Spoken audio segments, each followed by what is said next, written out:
لله نحمده ونستعينه ونستغفره ونعوذ بالله من شرور أنفسنا وسيئات أعمالنا من يهده الله فلا مضل له ومن يضلله فلا هادي له أشهد أن لا إله إلا الله وحده لا شريك له وأشهد أن سيدنا محمدا عبده ورسوله الذي لا نبي ولا رسول بعده اللهم فصل وسلم وبارك على سيدنا محمد وعلى آله وصحبه ومن تبعهم بإحسان إلى يوم القيامة أما بعد فيا أيها الحاضرون أوصيكم ونفسي بتقوى الله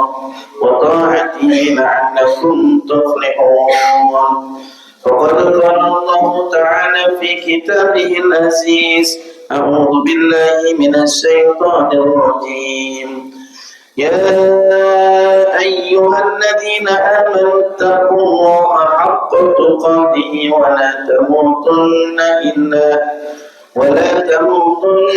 إلا وأنتم مسلمون صدق الله العظيم وصدق رسوله النبي الكريم ونحن على ذلك من الشاهدين والشاكرين والحمد لله رب العالمين.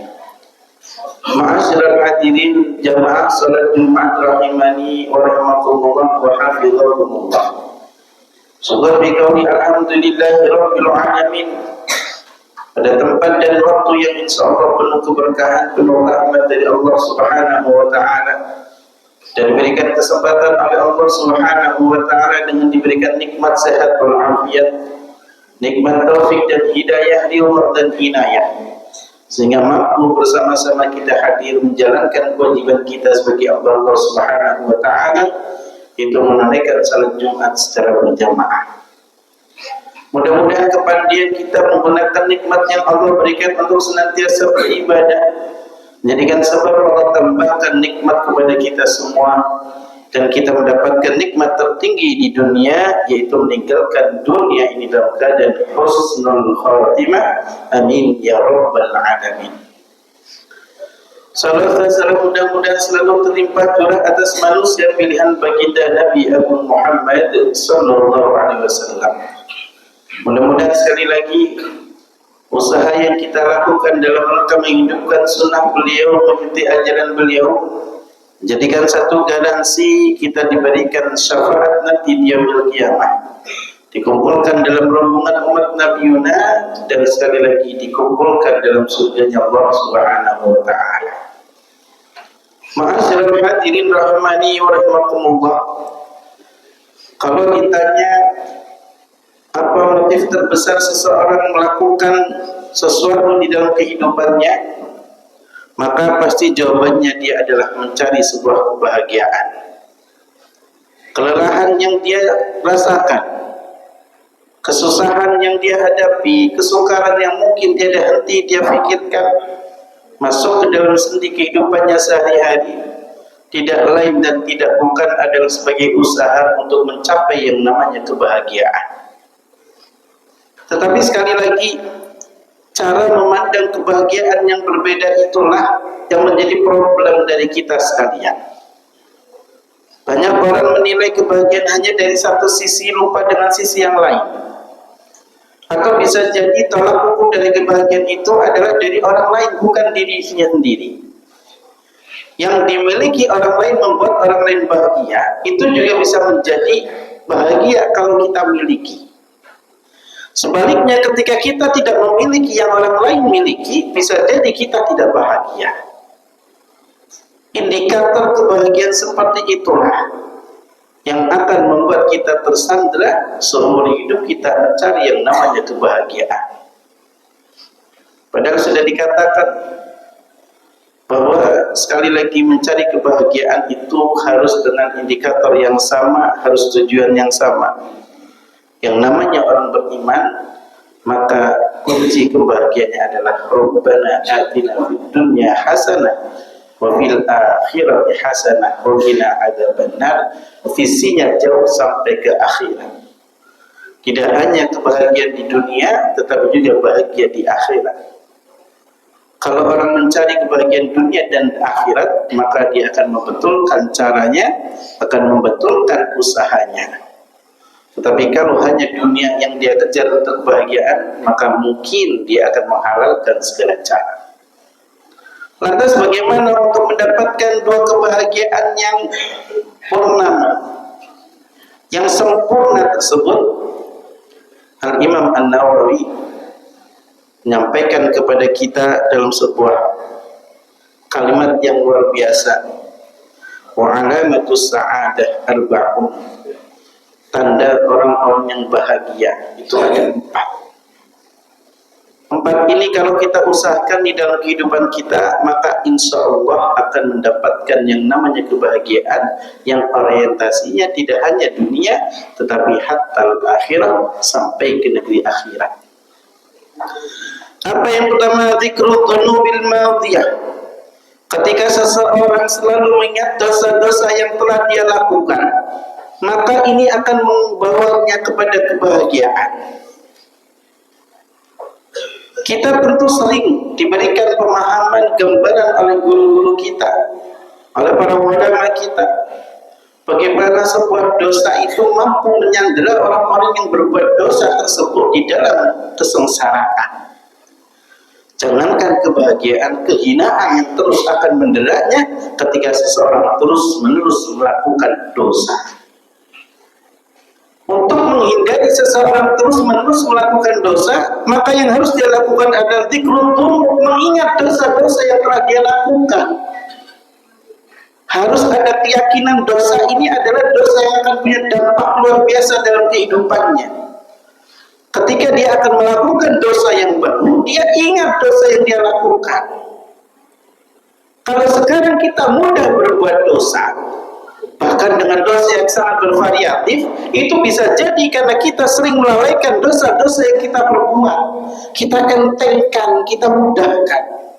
Dikira dosa yang kita buat itu tidak ada dampaknya buat kehidupan kita. Padahal demi Allah, banyak orang sengsara akhir zaman ataupun di zaman-zaman awal, itu karena dosa-dosa yang mereka lakukan. Ada yang Allah berikan jawabannya atau balasannya instan di dunia, ada yang Allah tangguhkan nanti di akhirat. Apa balasan dari dosa-dosa yang mereka lakukan? Maka sering kita disuruh, diingatkan untuk bertobat kepada Allah Subhanahu wa ta'ala atas dosa-dosa yang kita lakukan dengan taubatan nasuha, dengan janji tidak mengulangi yang telah kita lakukan. Sekali lagi, ingat dosa-dosa yang kita lakukan untuk mencegah dosa yang lain atau dosa berikutnya agar mendapatkan kebahagiaan. Yang kedua, wanisyanul hasanatil maudiyah. Ketika kita berbuat baik, maka pastikan kebaikan itu tidak menyandera kita untuk nanti minta balasan suatu saat. Jangan jadi al-mannan, orang yang selalu mengukit kebaikannya. Kok tidak membalas saya padahal saya sudah membantu kamu? Kok tidak meringankan saya padahal saya sudah ringankan kamu? Kok tidak memberikan jalan keluar bagi saya padahal saya sudah memberikan jalan keluar bagimu? Apa yang dia lakukan? Mengingat kembali kebaikan-kebaikannya. Padahal sekali lagi demi Allah, kebaikan yang kita lakukan tidak ada jaminnya itu diterima oleh Allah atau tidak. Apalagi ketika kita melakukan kebaikan itu dengan motif-motif duniawi, ingin pujian, ingin riya, ingin dianggap ini itu, selesai. Maka kita harus sering berpikir bahwa kita kurang dalam berbuat baik. Kita harus sering lupakan kebaikan-kebaikan kita agar kita termotivasi untuk terus berbuat baik. Dan sekali lagi bisa jadi jalan keluar dari masalah yang kita hadapi sekarang. Kebuntuan-kebuntuan jalan keluarnya itu adalah dari kebaikan-kebaikan yang dulu pernah kita lakukan. Tetapi kalau kita ingat-ingat terus kebaikan kita, maka ini menjadi jaminan kita tidak akan mendapatkan kebahagiaan, malah justru kekecewaan. Yang ketiga, Wa nadharuhu ila man fawqahu fid din. Orang yang akan bahagia adalah orang yang melihat yang lain lebih tinggi dalam bidang agamanya. Kalau kita lihat orang lain beribadah, kita berkecil hati. Kenapa saya tidak seperti orang tersebut? Kenapa dia lebih rajin, lebih dekat dengan Allah? Kenapa bacaan Quran dia lebih banyak daripada saya? Kenapa infak sedekahnya lebih banyak daripada saya? Kenapa tahajudnya lebih banyak daripada saya? Kenapa jamaahnya lebih rajin daripada saya? Itu kalau kita melihat agama orang lain. Nah, kita kadang kebalik melihat agama orang lain, kita merasa lebih tinggi.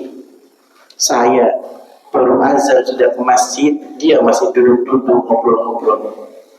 Saya selalu berkurban setiap tahun, dia buru-buru kurban, ayam saja tidak memberikan.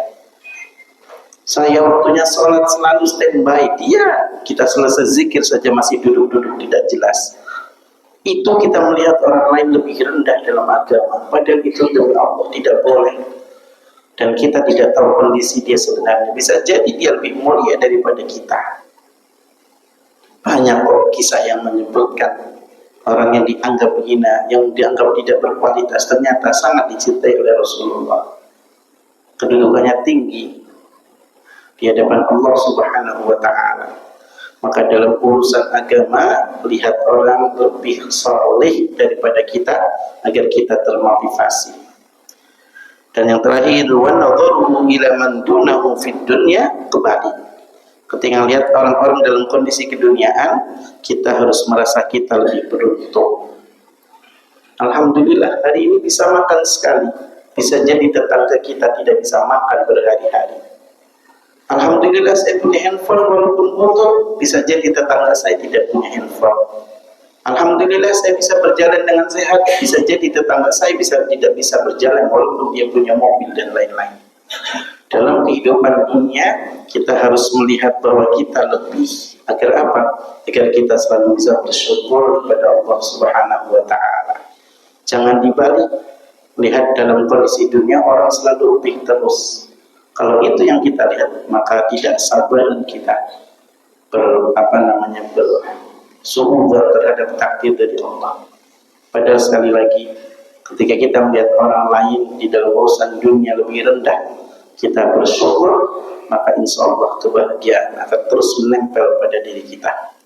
Sekali lagi, bukan Allah tidak memberikan apa-apa terhadap kita, bukan kita tidak diberikan nikmat apapun oleh Allah, tetapi tolak ukur kita orang lain, bukan diri kita sendiri. Padahal tentu kalimatnya sederhana, Allah memberikan yang kita butuhkan, bukan yang kita inginkan. Dan ketika kebutuhan itu terpenuhi, maka kita menjadi orang-orang yang bahagia. Mudah-mudahan kita diberikan kekuatan oleh Allah Subhanahu wa Ta'ala dengan usaha yang kita miliki, kita mampu mencapai kebahagiaan di dunia dan di akhirat. Amin ya rabbal alamin. A'udzu billahi minasyaitonir rajim. Bismillahirrahmanirrahim. Alhaakumut takatsur hatta zurtumul maqabir. Kalla sawfa ta'lamun, thumma kalla sawfa ta'lamun. Kalla law ta'lamuna 'ilmal yaqin latarawunna al-jahim thumma latarawunnaha 'ainal yaqin thumma latus'alunna yawma idzin 'anil na'im. Barakallahu li wa lakum fil Qur'anil 'azim wa nafa'ani wa iyyakum bima fihi minal ayati wa dzikril hakim wa taqabbalallahu minna wa minkum tilawatahu innahu huwas samiul 'alim wastaghfiruhu innahu huwal ghafurur rahim.